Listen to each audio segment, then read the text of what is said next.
Hello. We're back. We are. So happy to be here. With more Alexander. More Alexander. Of course. And more hats. Yeah, and with a little bit of a cold. Yeah.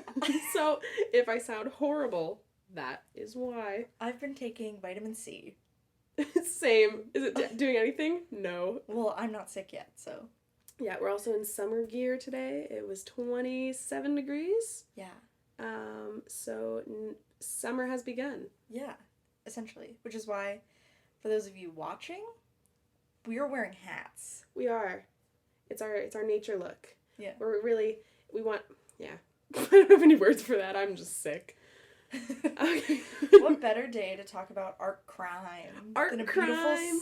Beautiful Thursday, summer. Beautiful Thursday, 11:52 p.m. This is the Stragglers After Hours.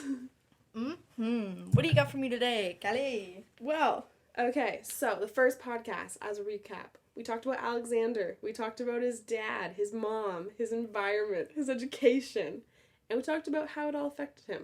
Yeah. We needed this as a precursor to what we're going to talk about today, yes. Which is going to be... Drum roll. Generally the idea of art crime. Fantastic. In regards to the Macedonians, Alexander, the Greeks, ancient colonization, all the fun stuff. Lots of crimes to be had. And lots of crimes that we, don't really know of that probably happened. Yeah, I was about to say that because in doing this research compared to in the first episode, I was like, oh my god, my research was so hard. It was so hard to find sources. I spoke too soon. This topic, so much harder to find sources. Oh. Nobody cares. Nobody cares that crimes happen in antiquity. That's not fair. At all. And nobody wrote about it. So, it's a lot of patchwork, but I think it provides a solid case study, precursor, introduction to the idea that this happened and why it was important. So, with that, we often think of valuable antiquities as, giant sculptures, stone, granite, but the things that were more likely to be stolen were coins, vases, and, things that could have a rich provenance. You know provenance? Nope. So, context, provenance is, who had, the lineage of who had it, who made it, what makes it important. So, for example, if something was owned by Kim Kardashian, obviously it'll have more... Oh, the dress. Marilyn Monroe's dress that Kim Kardashian wore to the Met Gala?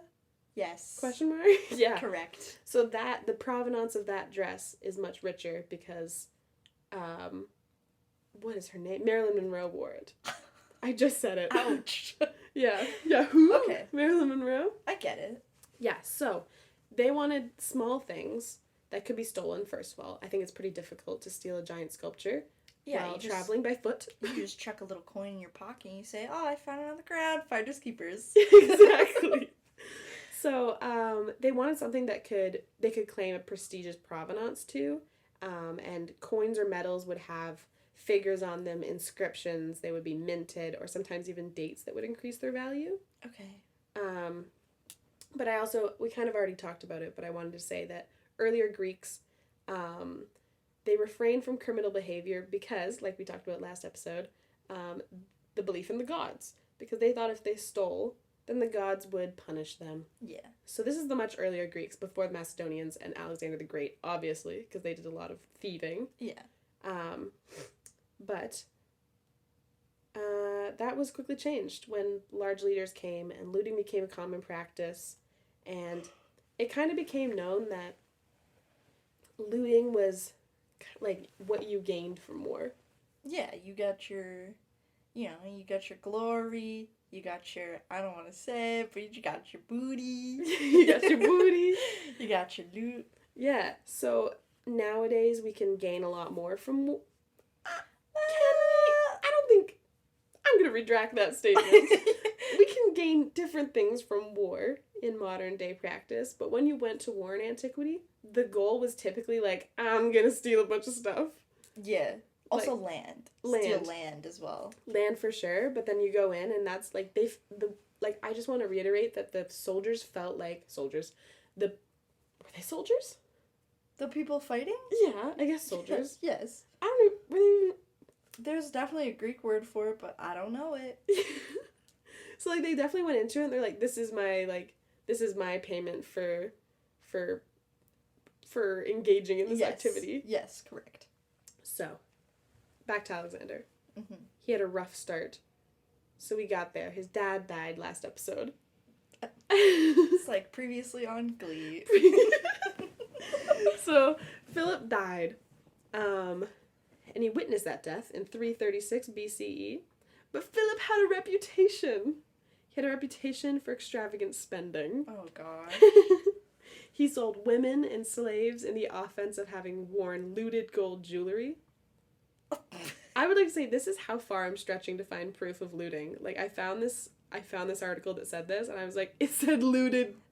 Okay, but it's true. It's just we don't have, like, they're not gonna admit, yeah, we stole so much stuff. They're gonna say, yeah, this year, maybe we got a little bit more money. Like, they're never gonna say, yeah, we just went there and we took it all. Like, We took it all. And, like, the people they stole from, well, they did not write about it. No. If they did, we don't have that. But yeah, he sold women and, like, this was, to Philip, like, what he stole, what I got from this, is that what he stole was so important to him that he sold off the women and slaves because they even, like, touched the stolen loot, the stolen jewelry. Wow. And he used all of the loot that he got to finance the expansion of the Macedonian Empire. But yes, with this, Philip was a big spender. So when Alexander came into power, he entered his reign with, like, being broke. Yeah, I was gonna say, was he, like, in debt? Yeah. Awesome. Alexander was in debt. He was sad because his dad died. And he had to just, like, grow up an empire. And he hated himself. He hated himself and everyone around him. Nobody cares about Alex. All they want is the booty. So he inherited his father's debts and was forced to make it into riches. But I see that as paralleling in the last episode about their relationship, because he has his father's debts, and in my brain that's equivalent to his father's legacy that he created. So he always saw himself as lesser. Like he always had to be working up towards something. And that was just paralleled by him having to come in with the debts and rise from it, like a phoenix rising from the ashes. Yeah. So authors like Plutarch consistently tried to contrast Alexander's poverty against Darius. Do you know who Darius is? I know the name. He was a Persian king. Okay. Around the same time. So Darius and Philip were at the same time. Darius the Persian king, Philip, Alexander's dad. And then Darius has a son named Xerxes. Oh! Yeah. I was like, how do I know the name Darius? Hellenistic history, baby. Our good man Xerxes. So then Alexander and... I keep on saying Alex, like we're on first name besties. basis. Alex and Xerxes, they're at the same time. Okay.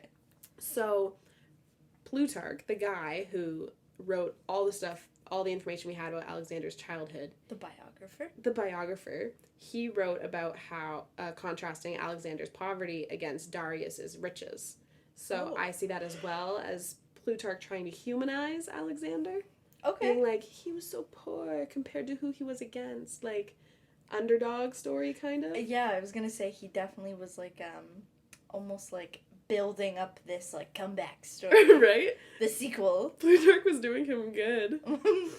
I also found that it's ironic that, like, Athens, the greatest city-state of Greece, who Alexander likely worshipped, I found that Athena is not only the goddess of wisdom, but also the patroness of plunder. Whoa! Which I was like, what? Never heard that one. Right? So, and Alexander typically guised himself as Athena, or like I have a picture. Let me see. With looks of Athena. That definitely is Athena-like. It's a little coin, and he has a helmet on that looks... like Athena's helmet. It does look like Athena's helmet. Could that just be a helmet? Maybe. But also, coins were sending messages, so if we get hey, that kind of looks like Athena's helmet, then sure enough, people that lived back then were like, hey, that kind of looks like Athena. Yeah, so I see that especially on like the Greek coins, like all of this is like looting brings riches, him being on the coin got patroness of plunder, like it kind of rationalizes in people like it would be propaganda to rationalize in people's brains that like this is okay what we're doing because this brings us money. Yeah, and also, well, like having that kind of image on a coin, like coins traveled. They were the way of like telling news to like your provinces and kind of thing. So Tis definitely true. very interesting. Right? This is totally a mismatch of information until we get into the actual meat of it. But, yeah. So, Alexander fought lots. Pow, pow, pow. Choo, choo, choo. At one point, he defeated one of Darius's armies. And one of his most prized. So, this is kind of the first example I can find of Alexander actually being like, I stole something. Okay. And it says that he prized Darius's treasure.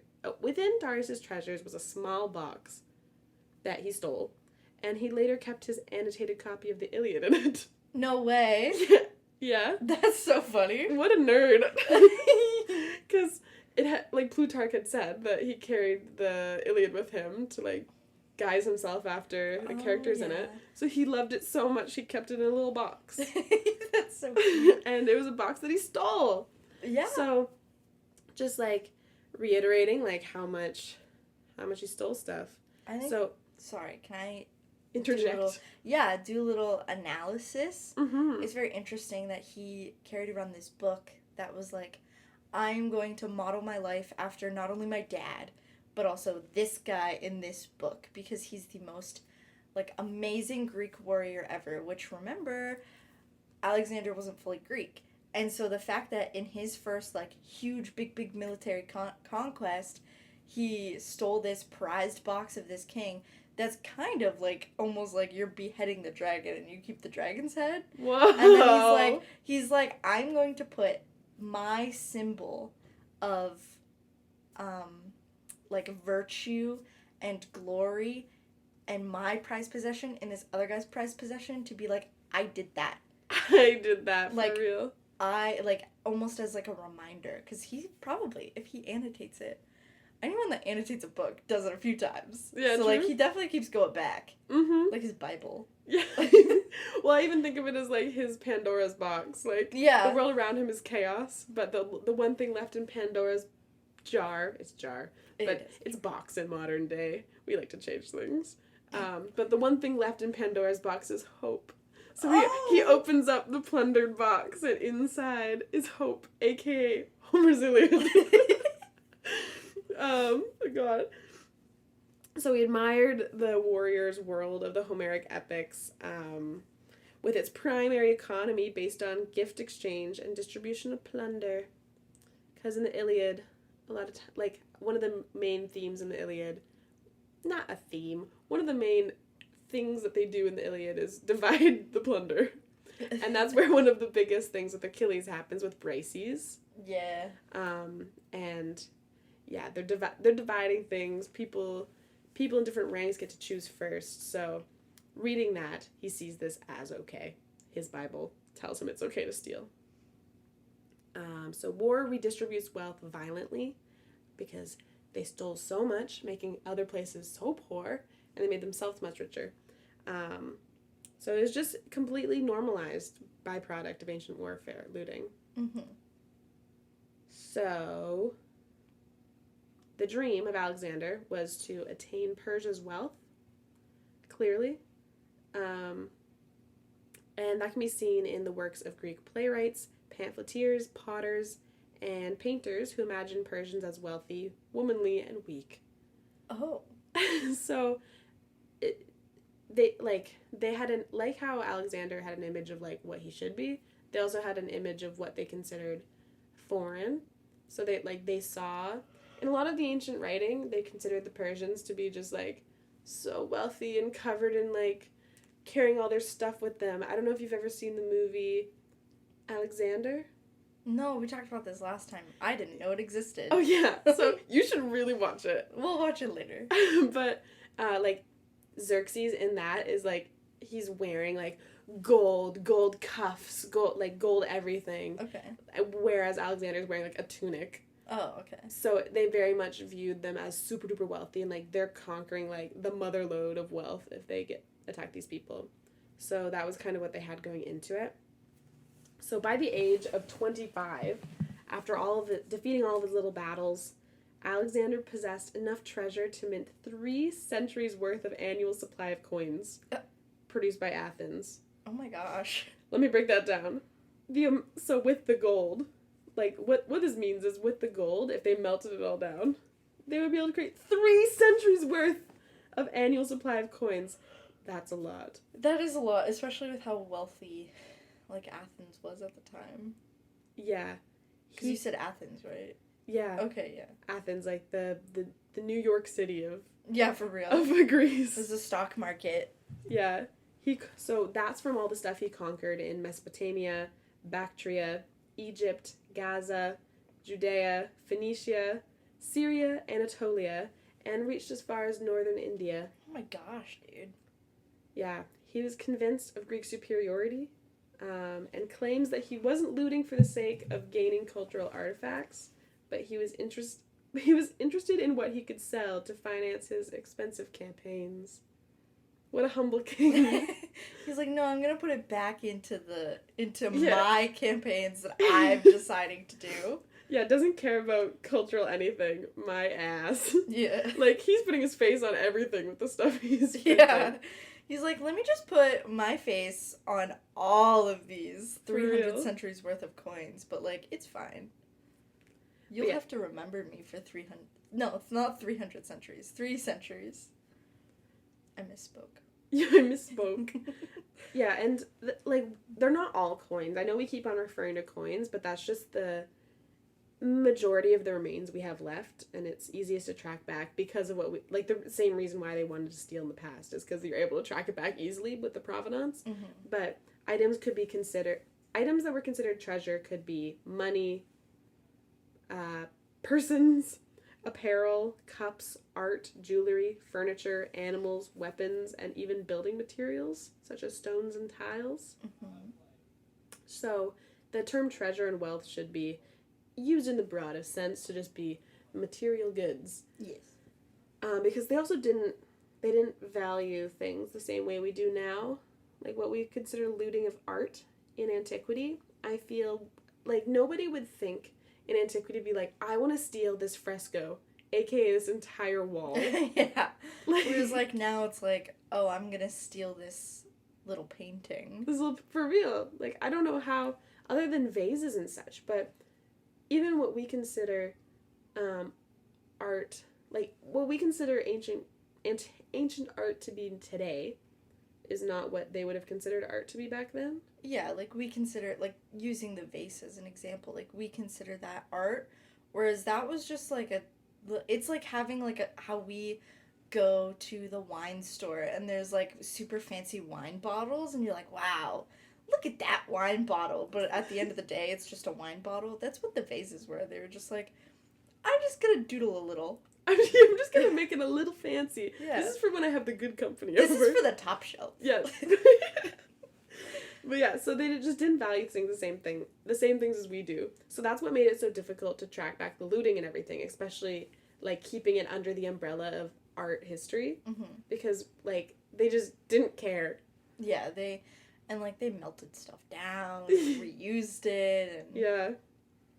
But twice, I found, is noted the speedy transportation of loot to Macedonia. So I don't know if they were just real desperate for some cups or to break her down. They're like, we need new coins ASAP. I wonder if there was, like, a recession. They're like, make more! We need more! When are they coming back from India? But specifically noted that he brought back a candelabrum. Do you know what that is? Candelabrum? Candelabrum? I'm gonna assume something that holds It's like candles. Be our guest from A candelabra, yeah. I was figuring that's what it looks like. from Beauty and the Beast. Okay, cool. So he They stole the Beauty and the Beast picture. But he stole a candelabrum, it said in the article, dedicated to Apollo at Kyme, and a painting by Aristides to Pella.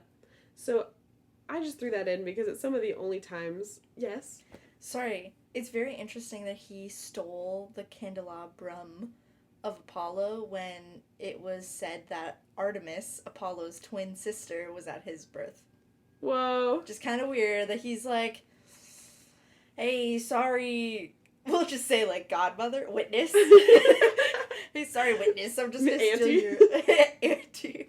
I'm just gonna steal your brother's candelabrum for a second. I prefer my distant uncle who didn't come to my birth. But yeah, the Persian, so going back to Darius and the Persians, they like to travel with their treasures. So this is another case where, like, it was just so hard to find them actually saying what they took, other than just saying loot. Yeah. Because it was so bundled up. But when King Darius was there, like I said, they traveled with all of their treasures on them. And so when Alexander defeated them in the Battle of Damascus in 333 BCE, his troops found Darius's treasures scattered around the battlefield because when they tried to run, they got stuck in the mud and panicked to get away and just, like, left everything there. It's like an Easter egg. No, but so it said that there was, like, included, like, vestments of royal court, like, royal clothing, gold place settings, decorated tents, horse kits. I think that's the little thing with the horses, yeah. Horses, yeah. Horses were expensive to keep. They still are, so. Yeah, just imagine you're going to war and you're like, what am I going to put in my suitcase? I think I'm going to put a gold place setting for when I eat dinner. And a decorative tent. Just in case. You never know. Military things. You never know who you're going to meet. Yeah, you could meet Alexander. Exactly. But instead, Alexander has your place gold setting. Hopefully that can be provenanced back to you and he'll know who you are. Doubtful. But overall, what I found is that Alexander at Susa is the only one that I can find statistics for, is that he found 40,000 to 50,000 talents, 150 tons of gold items, and 225 tons of specific gold coins called derricks. Okay. So that means nothing to a modern viewer, but I calculated this. Thank you. Very poorly. I don't know the rate of exchange from... Yeah, we can't really do that Yeah. accurately, but we can get a good idea. So I calculated it to be, how many is that? 100,000? $77.325 billion. Billion? Billion. With a B. Like, billion. Oh my gosh. What is a talent, by the way? Do you know? Let me look. Like, That's an insane amount of money. Like, I'm sorry. What do you need it for?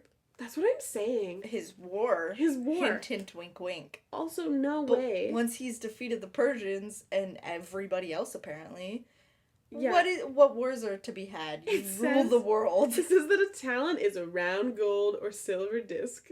Okay, so it's probably like a... Okay, so like how we have, like, nickels and dimes. in the Greek language, the word comes from talaton, a large monetary measurement equal to 6,000 drachmas. Okay. A drachma? I feel like a drachma is, like, isn't it, like, a few bucks? Like, you need a coffee, give me, like, 3 drachmas. I don't know. All I know about drachmas are from Percy Jackson. True. I know nothing about their currency, if I'm gonna be honest. It's fine. But like I said, it's kind of hard to figure out the... Alexander's wealth grows a whole lot. So much. So That's much. so many dollars. Moral of the story, he rich now. He didn't need it. No, he didn't need it. So, like, listening to this, in my head, I'm villainizing Alexander, as one does. Yeah. Because, why? Well, also, keep in mind, that last episode, we were like, we kind of feel bad for this guy. And now we're like, you have over 77 billion with a B dollars? You don't need that much money. Yeah, and that's in, like, talents and drachmas and gold items. What about everything else? Plus, all of the coins that he is able to make for the 3 centuries. True. Like, That is rich. That's too much money. He must have had so many enemies. And then he also, like, killed like 1 million people. Probably. Everyone probably want to kill him too. Get a bite of that wealth. Well, yeah, except now he, like, basically controls all of them, yeah? Yeah. But what I find so interesting is that, like, there was so much hype about him going up to power, and as soon as he gets into power, he gains his wealth, and then theoretically, like, goes down in popularity because he's so rich, famous now. He's too good for everyone. Yeah. And once you get that high in power, what do you do next? Except for, like, try to take other things and just try to take control. Yeah, like, it's never ever enough. And also, like, literally, what is the motive? For real. Like, once you have all this stuff, once you have all this wealth, like, if he did collect, like, specific items that we'll call, like, art items, material goods, you know, you sell that, you get rid of that, or that is also, like, I don't know so much about the Greeks, but for the Romans, like, what you owned was a part of your wealth. Yes, absolutely. So, like, if you had, like, so many beautiful top shelf wine vases, that's like, whoa, you got a lot of money. Yeah. So it's like once you get to that point, it's like, well, why? What? Have you heard the musical Epic, the Troy Saga musical? I've listened to some of it, yeah. It's pretty good. Written by George Riviera Herons. Lovely. So there's a song called Just a Man. And I see that as Alexander in this situation. Because there's a lyric. Sing it. That I sing to you, I think, every day. A little bit. And it's, it says, when does a comet become a meteor? Ooh. Wow. And wow. That's just deep. But with Alexander, so he was a comet going up. Like, they had so much hype. And then when did he become a meteor? Like, when do you think that his greed, I'm going to categorize it as greed. Yeah, we can say that. When did his greed make him a meteor? Do you think? This is a genuine question I don't know the answer to. Probably after, like, once you've kind of conquered the world. And you're The like, whole world. You're like, I'm just going to, like, take. Like, I'm just going to take and reap. And there's nothing you can do about it. And I'm going, like, he was attempting to take over the entire ancient world. Yeah. Like, the entirety of the world that he knew existed. Yeah, like, he was trying to take power from the Greeks and, you know, probably claim this legacy. So it's like, I think once you get to the point where we stop feeling bad for you is when you're becoming a meteor. Right? And this is, like, also so hard because, like, our modern bias, like, we have no idea how they felt. So maybe they didn't feel like a meteor at all. But I remember when reading the Iliad / watching watching Achilles. Troy? Troy. Watching Troy. So many movies. So many movie adaptations. Watching Hercules, the Disney movie. No, but watching Troy, Brad Pitt did a wonderful job at portraying the fact that nobody liked him by the end of it. So I think it would just be purely morale. Like, I think people caught on and were like, you know, I think we've gone far enough. Yeah. We didn't need to go all the way to India. Yeah, and you have to think, too, it's like, well, he's not the one fighting. Yeah. It's all the soldiers who have families and loved ones and, like, children that they have to keep going and be like, well, I might die this time. For real. And he doesn't really care because I'm just a number. So I think it's once you become, like, corrupt that you kind of start to fall. Yeah. And from this stealing, you can't really gain a lot, but what Alexander did is what we know today as colonization. Yes. He went into these places which were considered foreign and waltzed on in there, took everything, killed everyone. Including taking people as slaves. Absolutely. Concubines, things like that. Mm-hmm. And he just was like, I'm in power now, you follow what I do. So, like, what Alexander really did behind all this theft and colonization is that he likely would have taken influence from them. I see where you see where the art part's coming? There we go. Here comes the art. Get ready. So, like, borrowing from societies and colonization is not a new thing. No, not at all. Like the ancient Greeks, during the geometric period, Greek alphabet and such was arising. I think that was actually before the geometric period. Probably. But the Greek alphabet was inspired by Phoenician sea traders. Oh. Don't ask me how, but well, it is. We probably can't even read it. So. Yeah. So it was inspired by them, and then the sea, like, it's just this, like, very beautiful, like, precursor to colonization, because, like, the alphabet was inspired by sea traders. The sea is what allows us to see the world. It's just, like, a trade route. And then trade routes are how we exchange, like, knowledge and goods. Okay, there we go. Yeah. So, we know that people were going places and seeing things. We know that because in Egypt, there's inscriptions, which are graffiti. That's also a crime. Yeah. That is the crime of doing art. Yeah, the crime of doing art. But with that, like, we know that the color blue came from Egypt in Greek art. We know that, like, all these things that we know and influence that we perceive as a positive thing wasn't really that positive. Yeah. Like, so in the case of Alexander, when he stole these things, so much bloodshed, and you look, for everyone just listening, Lexi is wrapped up like a burrito. I just need it to cover my feet. Good thing I have this hat on to keep my head warm. This ball cap. I'm just progressively getting colder in this basement, but it's kind of nice. It is kind of nice. Sorry. Just the thought of art crime gives me chills. I'm getting the shivers just thinking about it. Ooh. Bad shivers. But, so Alexander, like, what he stole, through all this bloodshed and everything, there's influence. And it's interesting to me that we see influence, like, we got the color blue, and, like, we borrowed from the Egyptians how, like, the Greeks stand and how they look in this one vase. But then seeing Alexander, I wonder if influence of the art he saw and stole on the Greek, or on the Macedonian art, like, would that have been viewed in the same way? Or was it kind of like how we see, like, cultural appropriation versus cultural appreciation? Ooh, that's an interesting one, because you have the Macedonians who are trying so hard to be Greeks. Yeah, they're already appropriating. Yeah. No, they're appreciating. Yeah, they're, like, trying so hard to have Greek identity, that, like, because, he was in power for a long enough time. They had to have liked him somewhat. Yeah. Otherwise, well, he would have been the Greek Julius Caesar. Like, they would have killed him. Yeah.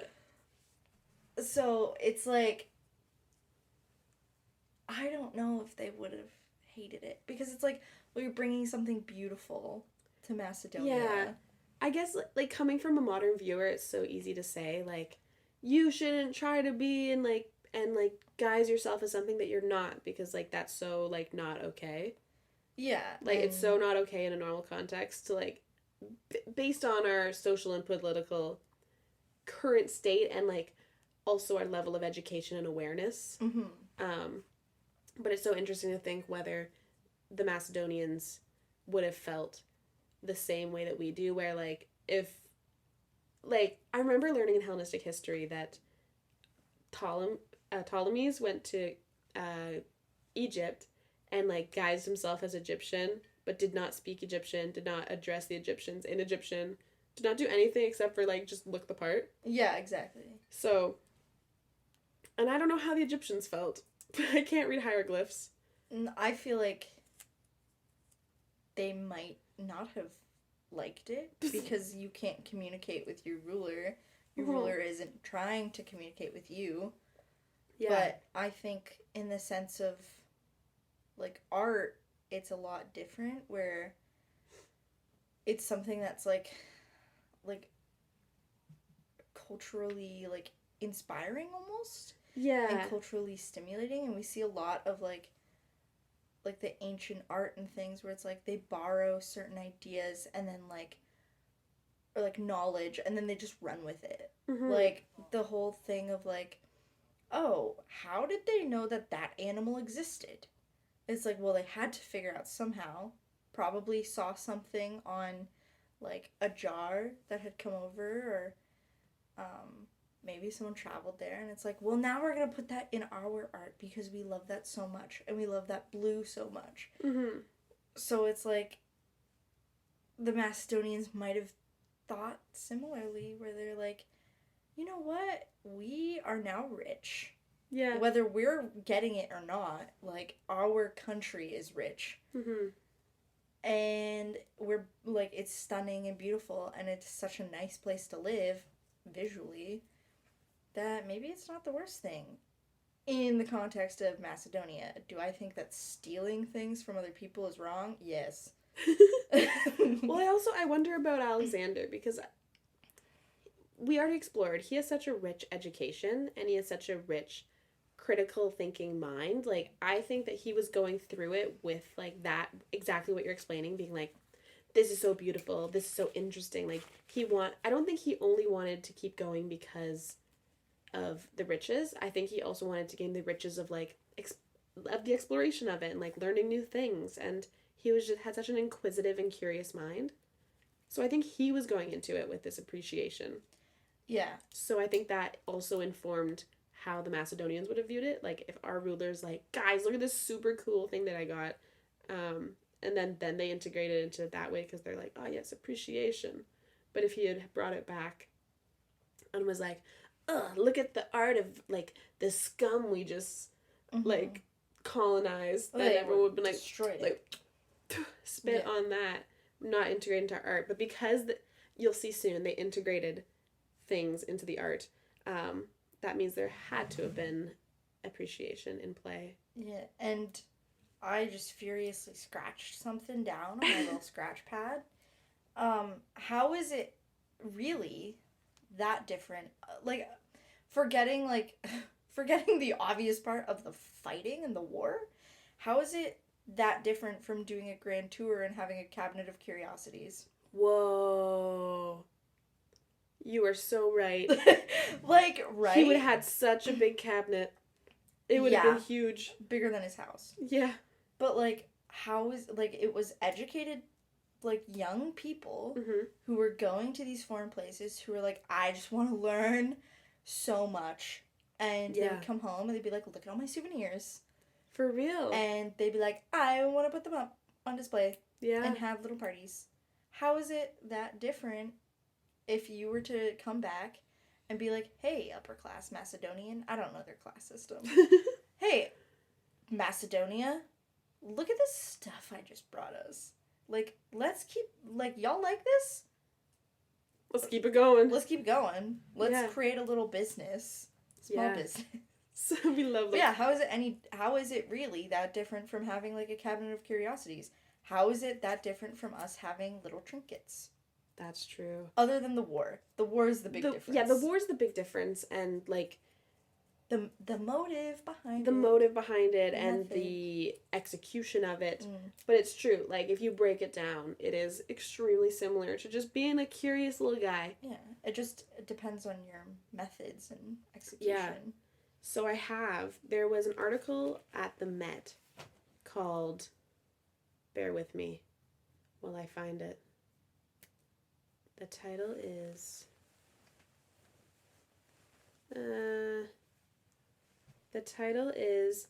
Ancient Greek Colonization, Trade, and Their Influence on Greek Art. That's pretty spot on. Yeah, and you may say, Callie, We are talking about Macedonians. Yeah, that's why I said pretty. Callie, we're talking about Macedonians. Hear me out. There's not a lot of information. Well, but like, they also were Greek. They just were, like, side Greek. Yeah, they're the side Greeks. And, like, in these artworks that the Met offers are such a wide variety of not only time periods, but also objects themselves. And if I'm going to be honest, like, how much do we really trust our dating system? What do we know? It's so... But iffy. even if these aren't specifically what Alexander stole, I think they would have been along the lines of what he could have... It'll give us perspective of what he could have stolen. Or, yeah. Because saying, like, oh yeah, vases and coins, yada, yada, yada. You can't really visualize really what he was getting. Mm-hmm. So I have some images for us to deconstruct. I will describe them for audio listeners, and those on the video will get a little pop-up of the image. Whoa, the editing. I'm going to do some editing hard work. Crazy. But the first one is a terracotta vase in the form of a Ketos, which is a Greek sea monster from the second half of the 7th century, and it came from Italy. So it looks like this. Whoa. It's a vase. It looks like definitely a broken vase. Yeah. But it has... It does. It has like little bunny ears. It has some pretty big teeth, a cute little eye. It has a rounded... The bottom of the vase is rounded. It looks like it's been like folded in half like origami. Yeah. And like the mouth is probably where the spout would be. Absolutely. Or the top of the head. I can see like a little hole at the top. Yeah. But so what's important about that is that it came from Italy, yet, it was from Alexander. Oh! Cool. Thanks, Met. There you go. But it's one of the creatures that after the conquest of Alexander the Great, after he traveled to the east, it was found in Italy. Oh, this was found in India. Wait, what? Erase everything I just said. This terracotta vase was found in India after Alexander went there. So he was bringing goods with him. No, he was bringing ideas with him. Oh! Even better.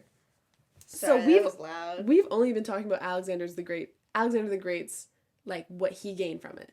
But what did all these places gain from learning all about this Greek stuff? Whoa. Macedonian. Macedonia and Greece are very, very similar. And pretty much linked. Yes. In mythology, in iconography, in language. It's literally just the ancient Greeks were like, I'm from Athens. Yeah.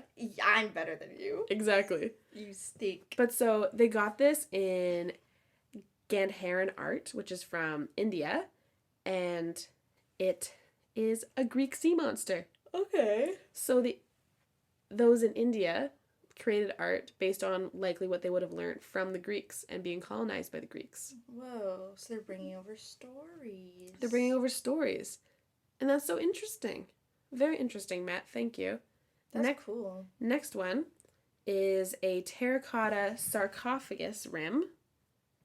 And it was found in Asia Minor, in Old Smyrna. And the iconography, it's kind of small, but it's clearly influenced by the Greeks. You can see there's a centaur. Oh, yeah, and you can see, like, there's some sort of... Well, first of all, there's a bull at the bottom, eh? Oh, I didn't even see that. Notice that? That is definitely Knossos, which is interesting. Yeah. Early Greek. And at the top, there's a little battle scene, and you can clearly see the shields with imagery on it, which is very Greek. This very much reminds me of a Greek vase. Yeah. Just on a flat sheet. Yeah, it also reminds me of they have like the friezes at the tops of the temples. Yeah, absolutely. With like the images of gods and reminders of wars and stuff. That's cool. Yeah, but it's found in Asia Minor. Wow. And so it's interesting as well that they were including this in their funerary practices because it was sarcophagus. So they must have, like, to value it enough to include it in a memorial. Yeah. That's huge. Is huge. Because you really, like, the Greeks really valued, like, proper funeral practices. So that's Mm-hmm. to have that brought over to Asia Minor, and that, like, I don't know anything about their, like, funeral practices beforehand, but to have the similar, like, values is really strange. Yeah. And I wonder, like, what about the stories that they heard? Like, why would they include a bull? Why would they include a centaur? Why would they include this battlefield? Like, the battlefield clearly was likely, it was somebody who was engaged engaged in fighting, whether that be professionally or generally. Just a ruffian. But the centaur, like, we think of the centaur, we think of Chiron. So, like, wisdom. This was a wise fighter, perhaps. Like, I'm stretching here, but also centaurs were super chaotic. Yeah. They're very sexual as well. Erratic, so maybe this person was, like, kind of a freak. Kind of cuckoo.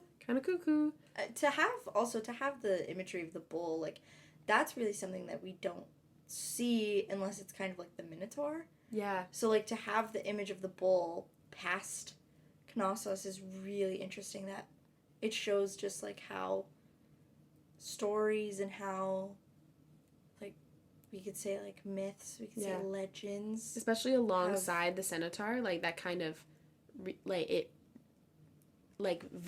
validifies, is that a word? It makes the idea valid that, like, they could have considered, like, hybridization of the bull. Like, they have just the bull there, but with Chiron there, you're like, they know what the Minotaur is. Yeah, exactly. That's really interesting to have, like, a combination of, like, all those different periods. Mm-hmm. Weird. So the next one is a terracotta jug with an oversized spout. Whoa! Isn't that funny looking? That looks like Pingu going noot noot. Right? So it was found in Lydia, Sardis in Lydia. Okay. And it was designed with the Lydian technique of marbling. Like paint marbling? Yeah, if you can see it right there. Oh. It's a little small. Wow. But the jug, like, the shape itself is very similar to some of the art we see in ancient Greece and Macedonia. Yeah. And the idea of the large sprout. It's too late. The large spout came from...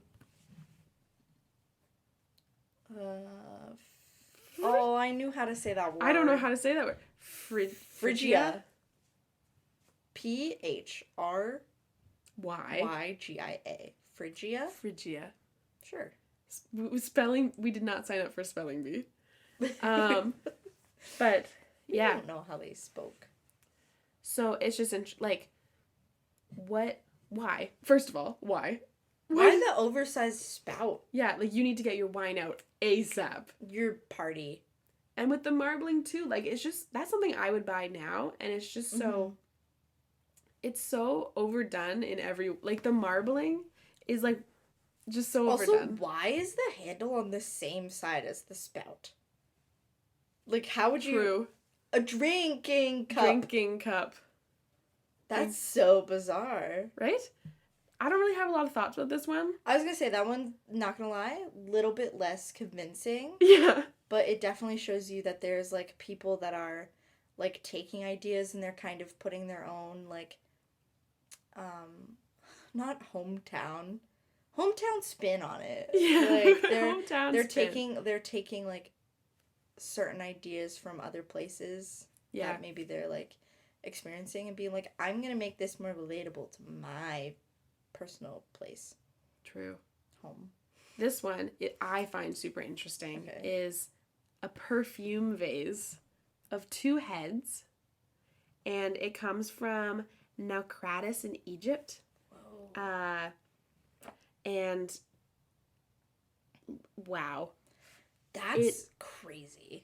So it was found, so, like, what? The Egyptianizing of the hair? Yeah, the very, like, beautiful. I don't want to say, like, flat, but, like, the very straight, like, boxy hair. Yeah, very... Like, we see that on, like... very well known of ancient Greek iconography. Yeah. And we also see that on the early Greek statues as well, which they took from Egypt. Yeah, like the took that idea. kudos. Yes. What was interesting to me is I looked at the date, fourth quarter Of the 6th of the century. 6th century BCE. I was immediately reminded of the Roman god Janus, who is the god of doors and doorways, and he has two faces, but that did not exist in Greek mythology. Interesting. That was like a that was that was for once a very like that was the only Roman, it was an only Roman concept, so that's weird that it's like, whoa. What I find especially interesting too is Also, why that perfume? I was about to say that. Sorry. So also, it's called the Faience Arabelos, That's beautiful. and it means perfume vase.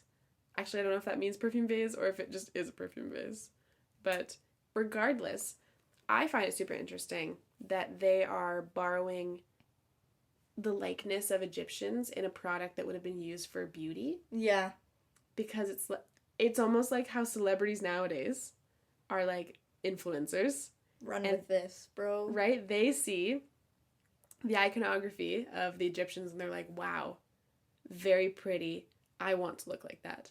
So then they make a product, a perfume base, with the likeness of that, the iconography, the Egyptian likeness, and they want to have that with them while they're beautifying themselves, like kind of as a little token to like, a little token to be like, I want to look like that. Like, I'm doing all this because I want to be that pretty. Yeah. Almost like a reference image. Right? That's crazy. The fact that it has two heads is weird. Yeah. It's like this is your face before you put on perfume and makeup, and this is what it can be after. Yeah, like modern before and after Yeah. pictures.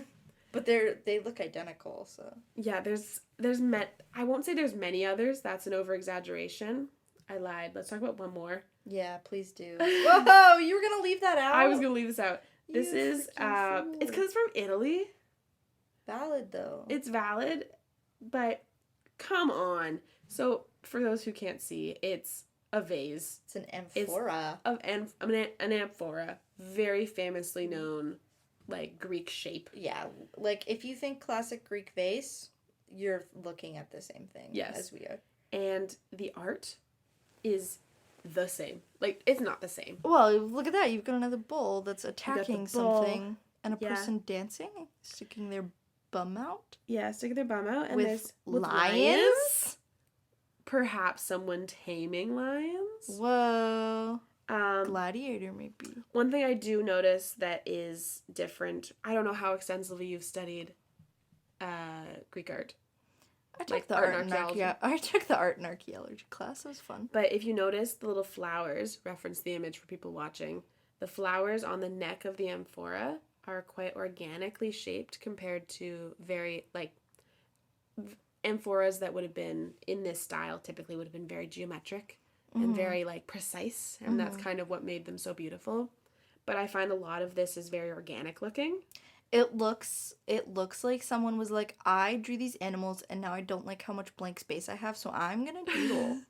Right? Or alternatively, it's people in a forest. Like, That's it's true. like animals in a forest. But it does kind of look like a doodle. Yeah, but it's so, like, they integrated the Greek influence so well that you'd almost see this and be like, this is the original. There's like a peacock on the side too, or like a turkey. Yeah, a little bird. That's so strange. Which, especially peacocks and birds, like, that's not typically something we would find. So that's another, like, blending the two together. Yeah, and like how I was mentioning of like they were included, like this one's from Italy obviously, so it's like a little bit different, but like the inclusion of like different animals and different things that you wouldn't normally see from where you're from. Also what's interesting is the mix between, like, you have the nature scenes and then you have kind of like these almost abstract geometric shapes. Like, you have this very specific lines that go halfway down the handles. You have the like lines that are pretty straight all throughout, and then the triangles at the bottom. So it's like with Greek art, you wouldn't have seen really the combination of organic nature and the geometric period. Like, you wouldn't, that was a very short period of time that people were combining things like that, so. And That's cool. like, this vase just makes my heart go ka-thump, because I feel like this is the embodiment of influence and appreciation and integration. Yeah. Like, and like the interconnectivity. So for those who don't know much, we've said Italy a couple times, but Italy geographically is very close to Greece, and at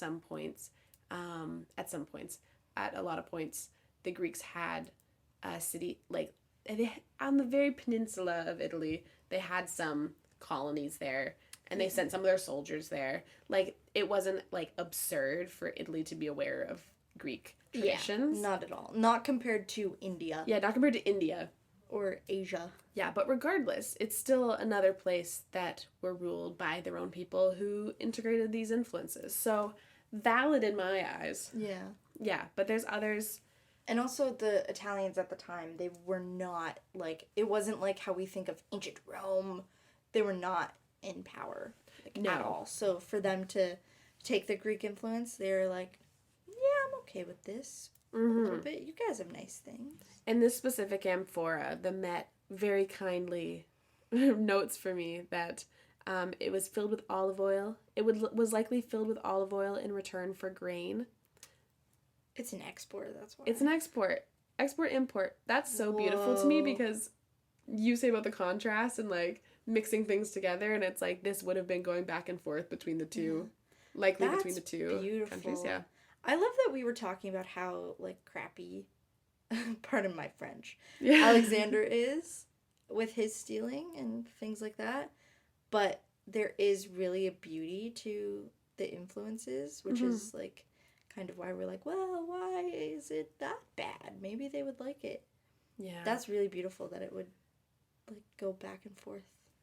Wow, I'm kind of obsessed with that. Do you want to make one? Yeah, next project. A recreation. Next recreation. That's beautiful.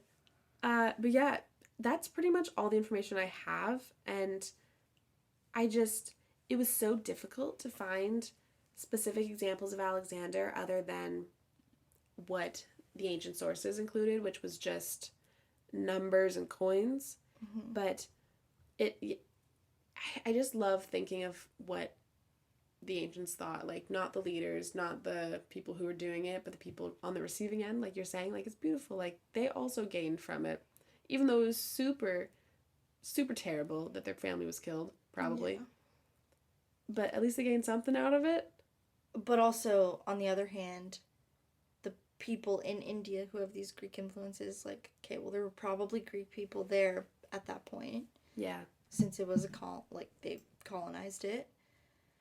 So, were the Greek influences just brutal reminders of, like, what you went through and what your, like, people went through? Like, could that have been? Maybe. Because we see it as something so beautiful, and, again, the modern bias is a killer thing, like, to try and get rid of that. So, if you if I were to place myself back there, I would be like, wow, this is, like, it's like when you see artifacts from, like, have you ever seen artifacts from, like, Nazi Germany? Yes. Where they have, like, this symbol at the bottom, and you're like, wow, this is a beautiful piece of pottery, and then you see the symbol and you remember what they did. Yeah. That's what it feels like to me, which I think really shows, like, yes, there was, like, this influence, and yes, there was, like, beauty, but at the end of the day, there was crimes going on, and he, like, killed people and stole people and stole things, and was like, well, now I'm opening up a trade route. Yeah. So I will give you all this stuff just so you can remember what I did. Because, like I said, with, like, the coins and stuff, having his face on it as a warrior makes a lot more sense now. Yeah. Because if that were to go back and forth between, like, the places you colonized, that's just every single time you look at that, you're going to be like, wow, we are not under our own power. Yeah, everything stemming from this is just stained. Yeah. Yeah. Terrible. Because it's like, have you ever, like, you look at, like, the Canadian coins now, and we still have, like, Queen Elizabeth on it, and they're not changing it to the king. So it's like this reminder of, like, whoa, this, like, she passed away, like, kind of thing. So I think that that's very interesting. Yeah. Wow. That was deep. That got so deep. No, you just, like, It's entered... because it's 1 a.m. Well, you just entered, like, this realm of, like, calm. It's the blanket. No, that was so good. Yeah, it's really difficult to deconstruct, especially visual culture, I think, from a modern bias. Well, we have so many different values. Mm-hmm. So many different values, and our perspective of art in itself as being so inherently political.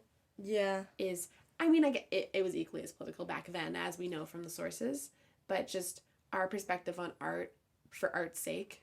Yeah. It's easy to just be like, wow, pretty, but you did a really good job. Thank you. Kudos. I got the stamp of approval. Stamp of approval. But also thinking of, like, oh, art for art's sake, we kind of put a lot of politics on it and be like, what does this mean? Why is the bull there? I brought up the palace at Knossos, which was pre-Greek. The Queen's Megaron just had pretty pictures in it. We don't think it had anything specific. Mm-hmm. It's just dolphins and monkeys and, like, plants. So, like, that's just art for art's sake. So it did exist. Yeah. It's just when. Overall, Alexander, I don't know how I feel. I think we might have answers in the 3rd episode. Maybe. I kind of hope so. We've covered material culture. We'll come back to it. It's always going to be an overarching theme, but... Well, that's all we have of them. Yeah, that is all we have. Really, so... That's all we have to know. But until next episode, my dear listeners...